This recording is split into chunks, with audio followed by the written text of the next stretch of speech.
What's up, guys? Welcome to Daily Dose of Reddit. This is your host, Zach, and today's subreddit is r/AmITheButthole. This story's called, Am I the Butthole for Not Allowing My Wife to Send Our Son Away for What He Said to Her? 2 weeks ago, my wife's parents passed away in a car accident. Her father was 65 and her mother was 63. That sucks. My wife has been extremely devastated since. She is an only child and was extremely close to her parents. They were wonderful people, and I also grieve their loss. The issue of this post stems from our son. Our son is 15 and has been pretty unempathetic to his mother. He is fairly introverted and started pulling away from his grandparents and us at 13, and now spends most of his time playing video games. He didn't react much to the news of their death. I have tried talking to him about it a few times, but he has told me that he didn't feel that close to them. I still have to go into work while my wife is on bereavement leave. Our son is doing 100% online learning and is also home all day. Since the incident, my wife and son have had several bad interactions. Examples: my wife crying in the bedroom and son barges in and asks when dinner is. Wife asks him to make himself something, he rolls his eyes and walks away. Wife sets up an online Zoom funeral with her aunt and cousins, her only remaining family, and asks son to attend. He gets on the call from his room, but he was on his phone the entire time and didn't wear a shirt. Wife asks son if he would like anything from his grandparents' house as a memory. He loudly replies, "Nope," and walks away. The big incident came 2 days ago. I was at work when my wife called me sobbing. What happened was that she was in the living room playing some old videos with her parents when son comes in. He asks to use the TV to play a video game, and she says to give her an hour. She then asks him to join her. His reply was, "Mom, I honestly don't give a crap. They were old and gonna die anyway. Can you just get over it already?" She sent him to his room and called me. I talked to him about it when I got home and made him apologize, but it clearly wasn't sincere. It upset my wife even more, and she asked to speak with me that night. She told me that she's having a hard time grieving with them constantly sharing the same space and him being rude and dismissive of her. She proposed that he spend 2 weeks away with my sister since they have a similarly aged son he is good friends with. She wants the 2 weeks to go through everything from their house, deal with the legal stuff, and really process her grief. I do understand where she's coming from, but I shut her down. I told her that it is unfair to send him away, and that if she needs some time apart from him, she needs to be the one who goes. She argued that she needed my support through this, and if she goes, she has no one. I told her I loved her, but our son comes first. She slept in the guest bedroom that night and hasn't spoken to me since. I feel horrible and am second-guessing my decision. Was I the butthole here? Edit: I apologized to my wife and called my sister. My son is going there for 2 weeks, leaving tomorrow. I'd appreciate if you all stop calling him such horrible names based on this one post. I recognize that this behavior clearly isn't as normal as I thought it was. I was really similar as a kid and just ended up getting over myself as an adult. I'm looking into some child physiologist for my son and some couples therapy for my wife and I. She hasn't forgiven me yet, but no, she isn't divorcing me. Thank you for your comments. No, I don't think you're necessarily the butthole here, but I do think your wife had a good suggestion, and your son is not.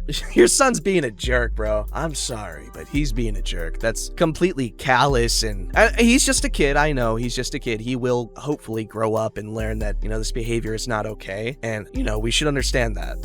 But damn, dude, your wife lost both her parents. Think of what this is doing to her mentally. If her son doesn't care that her grandparents died, and with how her son is treating her grief, she probably thinks her son does not give a crap about her, which is not a cool thing to have experience as a mother, but I'm assuming.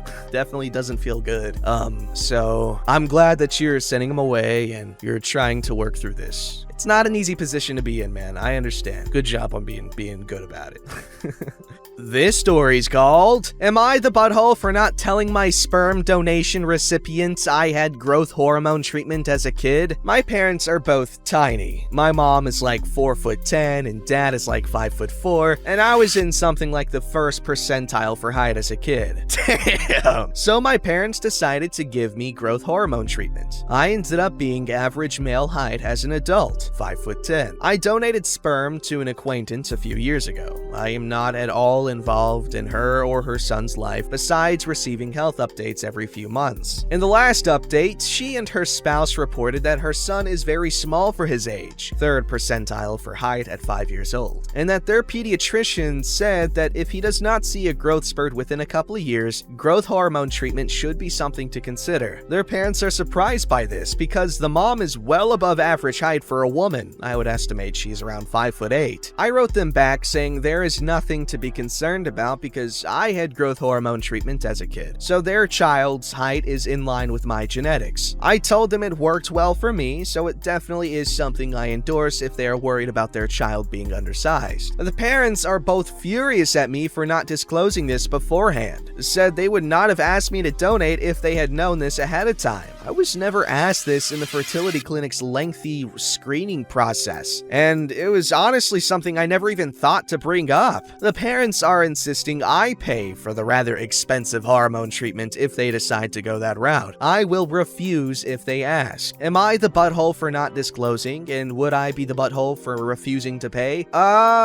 You know what? Initially I was like, yeah, dude, you definitely should have told him you're a jerk. But, when you put it like, I didn't even think it was relevant, and they didn't ask you at the clinic, and there's obviously a lot of, vetting to be a sperm donor, I'm assuming. But no one ever asked, and it's not that big of a deal. However, you are going to be a sperm donor, so maybe you should tell them that your height isn't your genetically predetermined height, I guess. I don't know. I don't think you did anything wrong. They're being crazy. Alright, this story's called, Am I the Butthole for Not Letting My In-Laws Have My 9-month-old for a Weekend? Okay, so my husband, 28 male, and I, 25 female, had our first baby, 9-month male, in February. We live with his parents, but we are moving out in a couple of months. Ever since we brought the baby home, they have been rude and disrespectful to us as parents. They always treat us like we neglect our baby and that everything we do is wrong. They are also hypocrites. Well, lately, when my husband and I have a weekend to ourselves, we opt for my parents to have the baby for the weekend. They only see him 2 to 3 times a month. Well, last time we took him to my parents for the weekend, my in-laws got huffy and said, well, why can't we ever have him for a weekend? I was confused because they literally see him every day. I told my husband that they see him every day, and when they give me a reason to trust them alone with my baby, they have thrown away lists of food he cannot have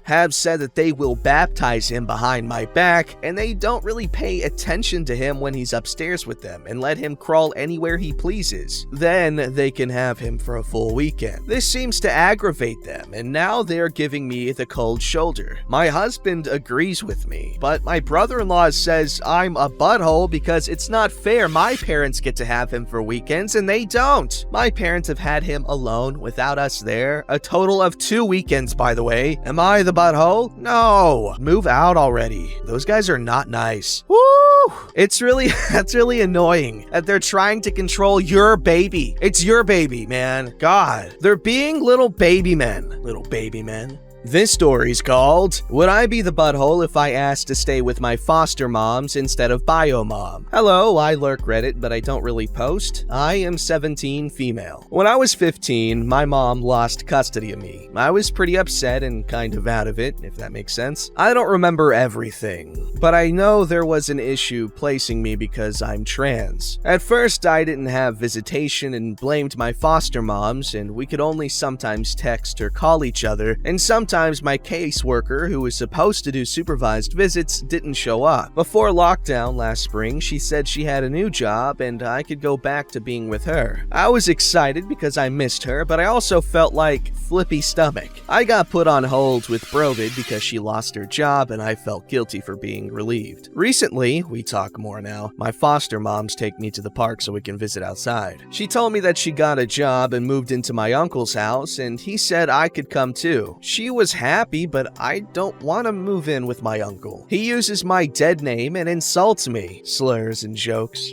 When I asked about it, she said she knows it's annoying, but I should look past it because he's giving us housing, and I should cut my hair to smooth the way. When I wasn't sure, she reminded me of the complaints I used to give about my foster moms, like no technology after 10 p.m., bedtime by 12, curfew. She said I could go back to my old school and have my phone all night. I don't know you, but I don't mind not being on my phone after 10. If I'm not sleepy, my foster moms and I will play cards or do a puzzle. One of them taught me how to crochet, and I'm getting pretty good at it. They have a dog that sleeps with me, and I walk every day, which helps my depression and anxiety. They put me in private therapy once a week instead of the state-paid therapy, only once a month. Before, when I was going to go back to my mom, they told me they'd be putting 50% of the money they get for having me in the bank account for me. They called it something else, but I forgot. At my old school, they would make jokes or bully me. My new school, no one knows my dead name because my foster moms registered me under my new name. It's a fresh start, and I want to do my senior year here because my grades are so much better and my counselor is helping me research college. I tried to tell my mom, but she started crying and said she is busting her ass and sacrificing while I am vacationing in a nice house with new clothes, because my foster moms took me to get girl clothes, and I am letting them buy my love to replace her. That made me cry because I don't see my foster moms as my moms. Maybe cool aunts? When I first came and was being a jerk, they said they are interim guardians, not my mom. Would I be the butthole if I told the judge and my mom I want to stay here? I think I might be the butthole because all the reasons I want to stay are selfish and don't take into account all that my mom has done for me in the past and how hard she has worked to get a job and place to live. Sorry for the long post. My core teacher says I use parentheses too much. Yo,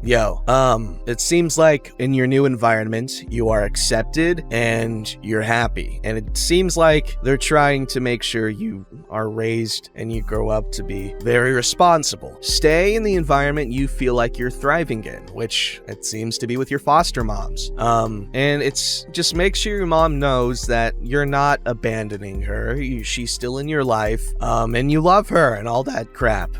But you know, what's better is better, and she needs to understand, and hopefully she will over time. At least you're 17, so it's not that long. This story's called, Am I the Butthole for Tattling on My Colleague? I'm a teacher and I breast pump at work because my baby only drinks breast milk. All the people I work with in the school know I pump in my room. When I pump, the door is locked and I put a sign up. The only way to get into the room is with a key card. I always make sure to put the sign up because the one time I didn't, the custodian walked in. I take full responsibility. He apologized and was so mortified, told the principal himself what had happened. He was not reprimanded in any way. She told me if anything like this happened again, to let her know. Now on to the problem. Recently, I was pumping in my room and someone knocked on my door, but I couldn't answer. Why not? They left, and about 5 minutes later, my door opened, and a student walks in holding a teacher's key card. I firmly, but politely, tell him that he needed to leave and close the door. I was pretty confused. How did the kid get a key card and how much did he see? I'm pretty covered up when I pump, but it's obvious enough what's going on. I start to freak out a little because I was concerned about the student. I had no clue how to proceed, so I wrote an email to the principal and guidance counselor to ask for advice. I never mentioned a teacher or the key card. I also emailed the student's other teachers and asked that they don't give keys to students to get into my room. One teacher, Mr. M, admitted that it was him. Later, the principal asked how the student got into my room, and I explained that they had a key card. She asked me if I knew who gave the student the key card. I felt awkward. My goal wasn't to get anyone into trouble, but she asked me directly, so I told her I knew and gave her Mr. M's name. I can assume she talked to him because of what occurred later. Mr. M came to my classroom and apologized on behalf of the student, but not for his own personal role. I told him it was fine. He told me my sign should be more obvious, like "Do not enter" instead of "Pump pumping. Please come back later. He said that students don't know what pumping means. I replied that it doesn't matter because my door is locked and the only people with keys know what pumping means. He tells me it was unprofessional of me to tell the principal on him, that a good colleague would have emailed him first and talked with him before involving administration. I tried to explain to him that I never meant to cause him any problems, but I thought it was an issue that needed attention from administration. He continued that he disagreed and that a more experienced colleague would have gone to him first instead of tattling like one of our students. I'm a third-year teacher while he has been teaching for 30 years. I can understand why someone would be upset for being tattled onto their boss, but that was never my intention and happened as an unfortunate result. Am I a butthole because I didn't talk to him first and tattle to the principal? No. Just explain that to him, and if he doesn't get it, then, well, he's immature. It's simple as that.